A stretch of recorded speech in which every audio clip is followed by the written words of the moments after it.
থুড়থুড়ে বুড়োগুলো যাচ্ছে না, ফ্যাবিকলের আঠা লাগিয়ে চেয়ারে বসে আছে, তরুণদের প্রাপ্য জায়গাগুলো ছাড়ছে না। রোজকার পরিচিত, আমাদের খুব চেনা অফেয়ারের অজস্র ঘটনার মতো কোহলির ক্রিকেটীয় গল্পটাও কি এখন তেমন হয়ে যাচ্ছে? যেটা তার স্ট্রং জোন, অফ স্টাম্পের বাইরের বল, কভার ড্রাইভ, সময়ের ফেরে সেই লেন্থ বুঝে ওঠাতে জং ধরেছে টেস্ট ফরম্যাটে। ডিসিশন মেকিং যে আগের মতো আর হচ্ছে না, শরীর আর মনের সংযোগ ঘটছে না, সেটা কিছুতেই বুঝতে পারছে না। ক্রিকেটের দুনিয়ায় বিরাট কোহলি নামটা একসময় ছিল ধৈর্য, শৈলী এবং ধারাবাহিকতার প্রতীক, কিন্তু সাম্প্রতিক বছরগুলোতে বিশেষ করে টেস্ট ক্রিকেটে তার ব্যাটিংয়ের একটা স্পষ্ট দুর্বলতা দেখা যাচ্ছে।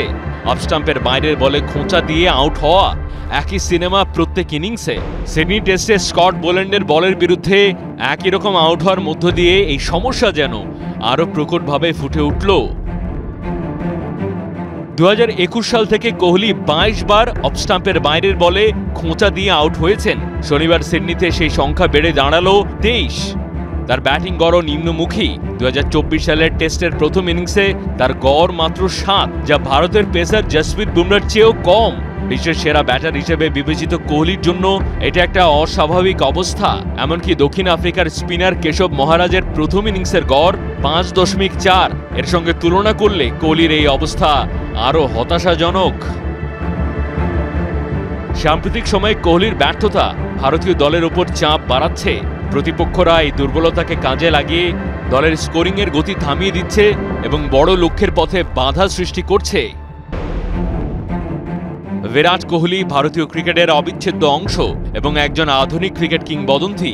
তবে তার সাম্প্রতিক ব্যাটিং সমস্যাগুলো শুধুমাত্র তার ক্যারিয়ার নয়, পুরো ভারতীয় দলের পারফরম্যান্সের ওপর প্রভাব ফেলছে। প্রশ্নের জঞ্জাল ফেলে রাখছে তার গ্রেটনেসে। প্রমাণের কোনো শেষ নেই, তবে ছাড়ার সময় ছাড়তে জানা গ্রেটদের লেগাসিকে কানায় কানায় করে পূর্ণ।